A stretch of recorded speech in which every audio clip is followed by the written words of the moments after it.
naitwa Bwana Rajab Shabani Manyunya, ni diwani wa kata ya Kivule. Leo tuna masikitiko makubwa kama madiwani wa jiji la Dar es Salaam kwa sababu tumeondokewa na rafiki yetu, jembe letu, Mheshimiwa Semeni Musa Mtoka. Mimi nilifanya naye kazi, kwanza tunatoka jimbo moja, lakini cha pili nimefanya naye kazi kwenye kamati ya mipango miji.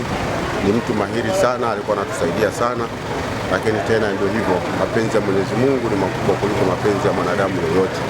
Kama ingekuwa ni kupiga kura, ningempigia kura aongezewe umri wa kuishi, lakini kwa sababu Mwenyezi Mungu hutenda kwa wakati wake, hatuwezi kufanya lolote. Tunasema inna lillahi wa inna ilaihi rajiun. Dada yetu apumzike katika mahala pema. Sisi tutajifunza mambo mengi sana kupitia kwa Semeni Mtoka. Kwanza, msimamo, akiliamini jambo analisimamia mwanzo mwisho, lakini pili, ana upendo sana, na hili mtaliona tunavyoelekea nyumbani kwake.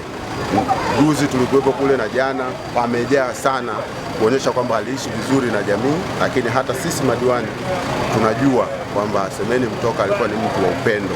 Lakini la pili, Semeni Mtoka au la tatu, Semeni Mtoka alikuwa muwazi sana. Ukimkosea anakueleza kwa wazi namna ya maliza. Kwa hiyo tumempoteza mtu ambaye kwa kweli tulikuwa tunamhitaji sana, hasa kipindi hiki ambacho tunaelekea kupitisha bajeti zetu na kuhakikisha kwamba jiji letu sasa linafanya mambo makubwa. Lakini ndio hivyo, tunasema Mwenyezi Mungu ampumzishe tu, na dada yetu tutaendelea kumwenzi yeye pamoja na familia yake katika yale ambayo alikuwa anafanya, na sisi tutajiiga na kuyafanya kwa bidii zaidi.